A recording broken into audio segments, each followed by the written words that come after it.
Hi అండి. నమస్తే. Welcome back to our channel. నేను మీ కామాక్షి.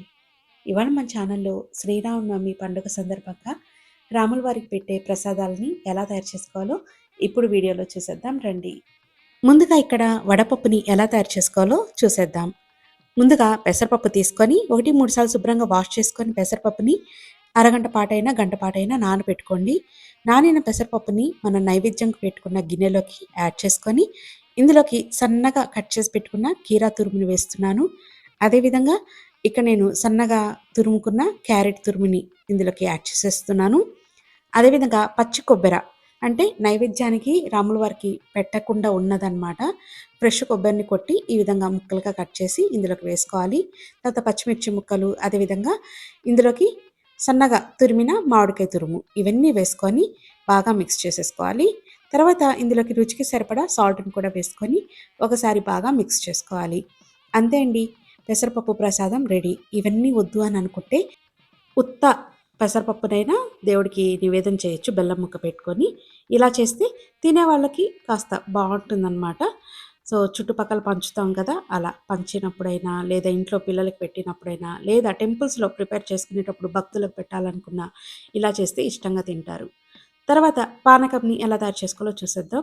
ఒక గిన్నెలోకి నీళ్ళని తీసుకొని, ఇప్పుడు ఇందులోకి నేనైతే బెల్లం పొడిని వేసేస్తున్నానండి.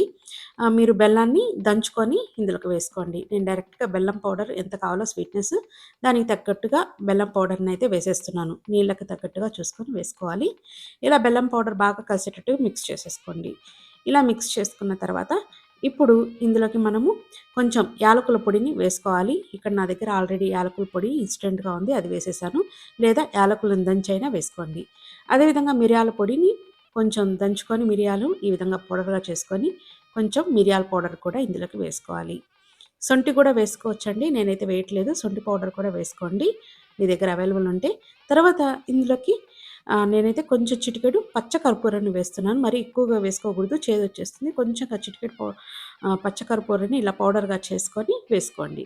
ఇవన్నీ బాగా కలిసేటట్టుగా మిక్స్ చేసేసుకోవాలి. ఇలా చక్కగా మిక్స్ చేసేసుకొని ఇప్పుడు రాముల వారికి నైవేద్యం పెడుతున్నాము అన్నప్పుడు ఇలా ఒక తులసాకుని దీనిపైన పెట్టేసి ఈ విధంగా నివేదన చేయండి. అంతే అండి. పానకం ప్రసాదం రెడీ. తర్వాత చలివిడి ఇన్‌స్టంట్‌గా ఎలా తయారు చేసుకోవాలో చూపిస్తాను.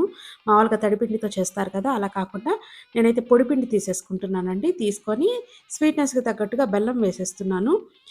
బెల్లం పౌడర్‌ని వేసేసుకొని లేదా బెల్లం దంచుకొనైనా వేసుకోండి. వేసుకొని ఇందులోకి యాలకుల పొడిని వేసుకోవాలి.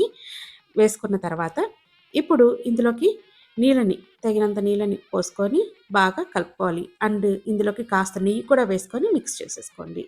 ఇలా ముద్దలాగా చేసుకొని దీనిపైన ఇలా కొబ్బరి ముక్కను పెట్టేసి దేవుడికి చలివిడిని నివేదన చేయడమే. అంతే అండి. ఈ ప్రసాదాలైతే ఇవన్నమాట. ఇక్కడ తులసి తీర్థం కూడా చేశాను. సో, అది అవసరం లేదనమాట. సో, ఇవి దేవుడికి మనము నివేదన చేసే ముఖ్యమైన ప్రసాదాలు. మీరు కూడా ఈ శ్రీరామనవమి పండుగ రోజు ఈ విధంగా ప్రిపేర్ చేయండి. చాలా రుచిగా ఉంటాయి.